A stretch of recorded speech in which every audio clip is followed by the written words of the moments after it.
بسم الله الرحمن الرحيم الحمد لله الذي هدانا لهذا وما كنا لنهتدي لولا أن هدانا الله لقد جاء رسول ربنا بالحق والصلاة والسلام على محمد وعلى آله أما بعد قال الله تبارك وتعالى في كتابه الكريم بسم الله الرحمن الرحيم شهر رمضان الذي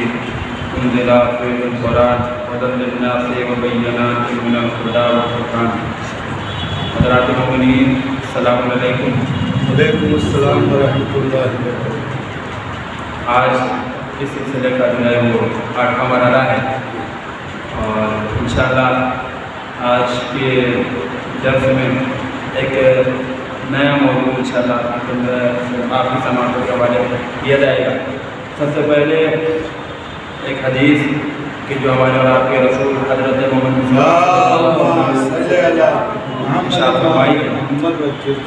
کہ جو شخص اس ماہ مبارک میں صلہ رحم کرے گا تو پروردگار عالم روز قیامت سے اپنی رحمت کے دائرہ رحمت میں داخل کر لے گا. اور اس کے برعکس جو شخص اس ماہ مبارک میں قطع رحم رہے گا, ان لوگوں سے رشتوں کو توڑے گا, تعلقات کو ختم کرے گا, تو پروردگار عالم قیامت کے دن میں جو ہے اس سے اپنی رحمت کو قطع کر دے گا, یعنی اپنی رحمت جو ہے اس کے اوپر نازل نہیں کرے گا. اور رسول خدا نے ارشاد فرمایا کہ کم از کم صلہ رحم یہ ہے, کم از کم صلہ رحم یہ ہے کہ آپ جو ہے ایک گھونٹ پانی کے ذریعے سے جگہ کی ضیافت کر رہے ہیں تو جو ہے وہ صلہ رحم میں داخل ہے. اور ہمارے اور آپ کے پہلے امام حضرت علی بن ابی کہتے ہیں کہ ارشاد فرماتے ہیں کہ صلوا ارحامکم ولو بالسلام, کہ اپنے قرابت داروں سے صلہ رحمی برقرار رکھو چاہے وہ ایک سلام کے ذریعے سے کیوں ہو. اور بالخصوص بہت زیادہ تاکید کی گئی ہے اس ماہ مبارک میں صلہ رحم کو جو ہے برقرار رکھنے کی, آپس میں رشتہ داروں سے جڑے رہنے کی اور آپس میں ایک دوسرے کی خدمت کرنے کی, مدد کرنے کی. اور افضل ترین رسول خدا کی قول کے مطابق افضل ترین صلہ رحم یہ ہے کہ اپنے قرابت داروں سے اذیت اور تکلیف کو دور کیا جائے. تو یہ تھی آج کے متعلق حدیث کہ ہمیں اور آپ کو کوشش کرنا چاہیے کہ اس ماہ مبارک میں زیادہ سے زیادہ بزرگوں کے لیے بزرگوں کو چاہیے کہ وہ بچوں کو جو ہے پیار کرے, بچوں کے اوپر رحم کرے, اور بچوں کو چاہیے کہ وہ بزرگوں کا احترام کریں, ان کے ادب کا خیال رکھیں, خاص خیال رکھیں. دیکھیے دین اسلام وہ دین ہے کہ جس نے کوئی بھی مرحلہ حیات انسانی کا کوئی بھی مرحلہ جو ہے کوئی بھی پہلو کوئی بھی موضوع تشنا نہیں چھوڑا. اب دیکھیے اسلام نے جو ہے جہاں تک کہ جو قبر کہ جہاں پہ انسان کو اس کے گھر والے بھی چھوڑ کر چلے جاتے ہیں, اس قبر کی تاریکی میں بھی جو ہے دین اسلام نے ہمیں اکیلا نہیں چھوڑا, بلکہ ہمیں نکالنے کے بعد جو ہے قبر میں بھی شانہ ہلا کے ہمیں بتایا جاتا ہے کہ دیکھو ابھی تھوڑی دیر کے بعد اللہ کے فرشتے آئیں گے, جن سے سوال کریں گے کہ تمہارا نبی کون ہے, تو تمہارا رسول کون ہے, تمہاری کتاب کیا ہے, تمہارا کعبہ کیا ہے, پوری تلقین جس میں سنایا جاتا ہے کہ تم دیکھو اس کے جواب میں کہہ دینا. تو دین اسلام نے کوئی بھی ایسا ٹاپک کوئی بھی ایسا پہلو نہیں ہے کہ جسے تشنا چھوڑا ہو. اور آج کی اس درس میں جو ہے جو ٹاپک بیان کیا جائے گا وہ قرض سے متعلق ہے. تو یہ تقریباً جو ہے انسان کی زندگی میں, ہماری اور آپ کی زندگی میں ہے, تقریباً ہر ایک انسان کا اس ٹاپک سے سابقہ ہوتا رہتا ہے, یا تو ہو چکا ہے یا تو ہوتا رہتا ہے. چونکہ یہ ایک ایسا موضوع ہے کہ جسے جو ہے تقریباً ہر ایک انسان کا سابقہ ہوتا رہتا ہے. اور بالخصوص جو 2 سال گزشتہ گزرے ہیں تو اس میں تقریباً ہر ایک انسان کا جو ہے کسی نہ کسی عنوان سے, چاہے وہ اپنے قرابت داروں میں سے ہو, اپنے گھر والوں میں سے ہو یا غیر والوں سے. تو اب آئیے شرعی اعتبار سے دیکھیے اس کی حقیقت کیا ہے اور اس کی حیثیت کیا ہے. ورنہ عوام مطلب آج کل تو زمانے نے اس نیکی کو بھی جو اتنا بدنام کر دیا ہے کہ ہر ایک انسان جو ہے, آپ کسی سے بھی یہ نیکی کا مطالبہ کریں تو یہ نیکی کرنے سے پہلے سوچتا ہے, ڈرتا ہے کہ کہیں ایسا نہ ہو کہ اس نیکی میں ہم کو ہی خسارہ ہو جائے. تو آئیے دیکھیں کہ شرعی اعتبار سے اس کی حیثیت کیا ہے اور شرعی اعتبار سے اس کی حقیقت کیا ہے. دیکھیے مومنین کو قرض دینا, بالخصوص وہ ضرورت مند مومنین کو قرض دینا جو ہے وہ ایک ایسے مستحب ان میں سے ہے کہ جس کی شریعت نے بہت زیادہ تاکید کی گئی ہے, جس کے سلسلے میں رسول اکرم سے روایت ہے کہ رسول خدا نے ارشاد فرمایا کہ جو شخص اپنے برادر مومن کو قرض دے تو پروردگار عالم اس کے رزق میں برکت نازل کرتا ہے، اور اللہ کے فرشتے اس کے اوپر رحمت نازل کرتے ہیں، اس کے اوپر اللہ کی برکتیں نازل کرتے رہتے ہیں، پروردگار اس کے مال میں وسعت عطا کرتا ہے، برکت عطا کرتا ہے۔ اور اسی طریقے سے مولا رسول خدا نے ارشاد فرمایا ہے کہ جو شخص مقروض یعنی جسے قرضہ دیا ہے اس کے ساتھ رحمی سے نرمی کے ساتھ پیش آئے تو جو ہے روز قیامت جو ہے وہ بنا حساب کے کلے صراط سے بہت ہی تیز رفتاری کے ساتھ گزر جائے گا۔ اب اس کے برعکس قرض نہ دینے کے معاملے میں جو حدیث ہے وہ بہت ہی سخت حدیث ہے۔ اگر آپ لفظ میں غور کریں تو رسول خدا نے ارشاد فرمایا ہے کہ کوئی بندہ مومن اپنے برادر مومن سے اگر قرض کا مطالبہ کرے اور وہ اسے قرض نہ دے تو جو ہے پروردگار عالم اس قرض نہ دینے والے انسان کے اوپر بہشت جنت کو جو ہے وہ حرام کر دیتا ہے۔ دیکھیے رسول خدا کے یہ الفاظ ہیں کہ جنت کو جو قرض نہ دے اس کے اوپر پروردگار عالم جنت کو حرام کر دیتا ہے۔ لیکن ہاں یہاں پر ایک کنڈیشن آئے گی کہ اگر استطاعت رکھتا ہو اس کے بعد نہ دے۔ مثال کے طور پر ہم آپ کے پاس آئے، آپ ہمارے پاس پہنچے اور آپ نے کہا کہ مولانا صاحب جو ہے ہمیں چند روپیوں کی ضرورت ہے، ہماری جیب میں موجود ہے پیسہ لیکن اس کے باوجود بھی جو ہے ہم دینے سے انکار کر رہے ہیں، تو جو ہے ایسی صورت میں یہ حدیث کیا انسان کے اوپر صادق آتی ہے کہ جو شخص مطلب ہوتے ہوئے بھی استطاعت ہوتے ہوئے بھی جو ہے کسی کو جو ہے امداد نہ کرے برادر مومن کی تو پروردگار عالم اس کے اوپر بہشت کو حرام قرار دیتا ہے۔ لیکن آج کل جو یہ موضوع ہے وہ بڑا سخت ترین ہو گیا ہے کہ لوگوں نے اس نیکی کو بھی اتنا برا کر دیا ہے کہ لوگ جس طریقے سے فعل حرام سے اجتناب کرتے ہیں اسی طریقے سے اس نیک عمل سے بھی لوگ اجتناب کرنے لگے ہیں، چونکہ جو ہے لوگوں نے آج کل کے جو عام زمانے میں ہیں لوگوں نے جو اس نیکی کو اتنا بدنام کر دیا ہے۔ اور دیکھیے قرض دینے سے متعلق جو ہے باقاعدہ طور پر مسائل ہیں، آپ توضیح مسائل اٹھا کر دیکھیں تو کوئی بھی ایسا ٹاپک آپ کو نہیں ملے گا کہ جس سے متعلق جو ہے آپ کو مسئلہ نہ ملے۔ تو قرض کے احکام میں یہ بیان کیا گیا ہے کہ مثال کے طور پر اگر آپ نے کسی کو قرض دیا ہے تو قرض دار جب اپنی مرضی سے قرض دے تو آپ کے لیے بہتر یہ ہے کہ آپ اسے قبول کر دیجیے، لیکن آپ جب اگر کسی کو قرض دے رہے ہیں تو قرض کے درمیان اگر آپ دونوں نے ایک وقت معین کیا ہے کہ فلاں وقت پر آپ ہمیں قرض دیجیے گا، تو اگر وہ قرضہ دار جس نے آپ سے قرض لیا ہے وہ شخص جس نے آپ سے قرض لیا ہے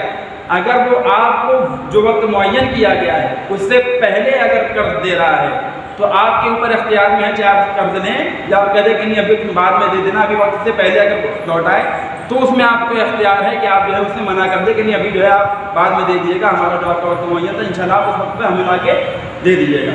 اس کے برعکس کہ اگر کوئی شخص کسی سے قرضہ لے رہا ہے تو قرضہ دینے والا جو ہے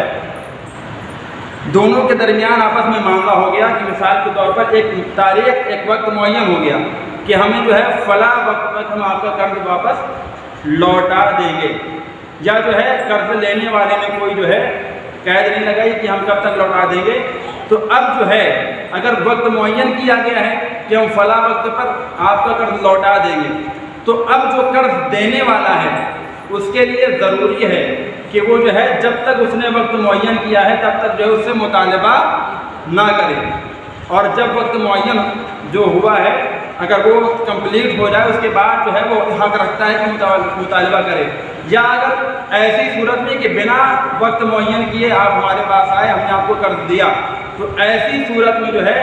قرض دار قرض دینے والا جو ہے مقروض سے جب بھی چاہے مطالبہ کر سکتا ہے۔ اور سب سے اہم مسئلہ جو ہے آج کا وہ یہ ہے کہ مثال کے طور پر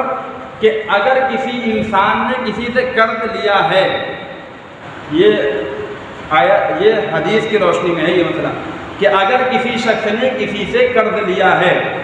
تو اگر قرض خواہ یعنی جس سے قرض لیا گیا ہے اگر وہ مقروض سے پیسہ مانگے اپنا قرض واپس مانگے تو اگر وہ نہ دے تو اس کا شمار جو ہے وہ بھی گنہگار، اگر وہ قرض دینے میں تاخیر کرے یعنی دے سکتا ہو مگر اس کے باوجود بھی قرض دینے میں جو ہے اب پیسہ واپس لوٹانے میں تاخیر کرے تو اس کا شمار گنہگار میں کیا جائے گا، یعنی قرض دینے میں قرض کو واپس کرنے میں تاخیر کرنا جو ہے وہ بھی گناہ گاری میں شمار کیا جائے گا۔ لہذا ضروری یہ ہے کہ یہ مسئلہ کہ جو عام طور پر ہر ایک انسان کے ساتھ پیش آتا رہتا ہے تو ہم جو ہے اسے اپنے فائدے کے اعتبار سے نہ دیکھیں، بلکہ ہم اسے شریعت اسلامی کے اعتبار سے دیکھیں کہ ایک مستحب عمل ہے۔ تو لہٰذا قرض لینے والے کو بھی اس بات کا خیال رکھنا چاہیے اور قرض دینے والے کو بھی اس بات کا خیال رکھنا چاہیے۔ دیکھیے جو ابتدا میں جو حدیث بیان کی گئی ہے اس میں دیکھیے دونوں کے متعلق رسول خدا نے ارشاد فرمایا ہے کہ دینے والے کے ضروری یہ ہے کہ وہ جو ہے اپنے مطلب قرض لینے میں نرمی برتے، اور لینے والے کے لیے یہ ہے کہ جو قرض لے رہا ہے جو وقت معین کرے انشاءاللہ اس وقت پہ لوٹا دے۔ ہاں ایک مسئلہ یہاں پر اور یہ آتا ہے، مثال کے طور پر ایک شخص ضرورت مند تھا، اس نے آپ سے قرض لیا، اور قرض لینے کے بعد چونکہ اس کے حالات اور بد سے بدتر ہو گئے، اب اس کے گھر میں اتنا سامان نہیں ہے، صرف جو سامان موجود ہے اس کے گھر میں صرف ضرورت کا ہے، یعنی گھر ہے وہ اس کے ضرورت کا ہے ہی، اس کے علاوہ جو گھر میں سامان موجود ہے صرف اور صرف ضرورت کی اشیاء موجود ہے اس کے گھر میں، جس نے آپ سے قرض لیا ہے جو آپ کا مقروض ہے، تو آپ کے لیے ضروری ہے کہ آپ صبر کریں وہاں پر، کہ جب تک جو ہے جب تک اس کی صلاحیت، جب تک اس کی استطاعت نہ ہو جائے کہ وہ آپ کا قرض جو ہے لوٹا نہ دے، تب تک آپ کے لیے ضروری ہے شریعت اسلام کے اعتبار سے کہ آپ صبر کریں، کہ آپ اس کے اوپر جبر نہ کریں، آپ کو اس کے گھر پہ چڑھائی نہ کر دیں کہ آپ گئے اور جانے کے بعد اس کے گھر کا جو ہے سامان آپ نے اٹھا لیا کہ نہیں ہم نے فلاں چیز، جب تک تم ہمارا پیسہ واپس نہیں کرو گے تب تک جو ہے تمہارا سامان نہیں دیں گے۔ نہیں، اگر کوئی شخص استطاعت نہیں رکھتا ہے تو قرض دینے والے کے لیے فریضہ یہ ہے کہ وہ تھوڑا صبر سے کام لے تاکہ وہ اس لائق ہو جائے وہ اس کا قرض واپس کر دے، اور قرض جو لے رہا ہے اس کے لیے اس بات کا خاص خیال رکھنا ضروری ہے کہ جو ہے اگر وہ استطاعت رکھتا ہے تو جیسے ہی قرض کا مطالبہ کیا جائے یا مطالبہ نہ بھی کیا جائے تو جیسے ہی اس کے بعد استطاعت ہو جائے تو فوراً ہی وہ جس سے اس نے قرض لیا ہے اس تک اس کا قرض واپس لوٹا دے، وگرنہ جو ہے اس کا شمار جو ہے گنہگار میں کیا جائے گا۔ تو لہذا آج کا مسئلہ یہیں پر ختم ہوتا ہے، انشاءاللہ تمام ہوتا ہے، انشاءاللہ کل اس کے آگے کی ایک دو باتیں اور ہیں کہ جو آگے بیان کی جائیں گی۔ تو لہٰذا ہمیں اور آپ کو اس بات کا خاص طور سے خیال رکھنا ہے کہ اگر ہم کسی کو قرض دے رہے ہیں یا ہم کسی سے قرض لے رہے ہیں تو اس میں شریعت اسلامی کے اعتبار سے اس بات کا ضرور خیال رکھیں کہ سامنے والے کی عزت اور احترام کا خیال رکھیں، اور لینے والے کو بھی جو ہے اس بات کا خیال رکھنا چاہیے کہ اگر ہم لے رہے ہیں تو ہم اگر کوئی وقت دے رہے ہیں تو ایسا وقت دیں کہ جس میں ہمارے اندر ہم جس وقت تک اپنے قرض کو واپس لوٹا دیں، وگرنہ بہت سے افراد آج کل ایسے ہوتے ہیں۔ اچھا یہ نیکی ختم کیوں ہو گئی ہے؟ اگر آپ آج کل کسی سے قرض مانگنے، مثال کے طور پر یہاں پہ اتنے سارے لوگ بیٹھے ہوئے کہ ہماری جیب میں پیسے ہیں، اگر ہمارے ممبر کے اترنے کے بعد کوئی ہم سے سوال کر دیں مولانا صاحب پیسہ دے دیجیے، تو ایک مرتبہ ہم بھی سوچیں گے دینے کے لیے کہ بھائی دے یا نہ دے۔ تو یہ نیکی کیوں ختم ہو گئی ہے؟ چونکہ لوگوں نے جو ہے وہ شریعت کے اعتبار سے عمل کرنا چھوڑ دیا ہے، لہذا جو ہے خاص طور پر یہ جو احادیث کی فضیلت بیان کی گئی ہے قرض دینے والے کے لیے اور قرض لینے والے کے لیے، تو یہ صرف اسی کے لیے ہے کہ جو ضرورت مند ہو۔ اگر آپ کو پہلے سے ہی پتہ ہو کہ ایک شخص کا کاروباری پیشہ ہی ایسا ہے، اس نے اپنا کاروبار ہی بنا رکھا ہے، یعنی اس کے اندر صلاحیت موجود ہے کہ اگر وہ جو ہے اس کے اندر اتنی صلاحیت موجود ہے کہ وہ خود کام کر کے اگر خود کاروبار کرے تو وہ اپنی زندگی سنوار سکتا ہے، مگر پھر بھی جو ہے وہ سستی کی وجہ سے،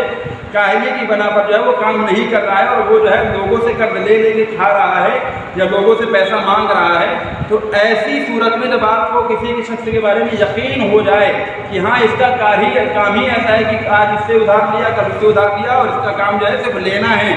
قرض واپس دینا نہیں، اسی لیے دیکھیے کہا گیا ہے کہ مدت معینہ کا خاص خیال رکھا جائے کہ قرض لین دین میں جو ہے آپس میں جو مدت معین کی گئی ہو تو اس کا خاص طور سے خیال رکھیں۔ اس میں ایسا نہ ہو کہ بس آخری مسئلہ یہ بیان کر کے اپنی بات کو تمام کروں، ایسا نہ ہو کہ اس میں کوئی وقت معین نہ کریں۔ ہم نے آپ سے پیسہ لیا اور پیسے لے کر یہ کہا کہ انشاءاللہ کل آپ آئیے گا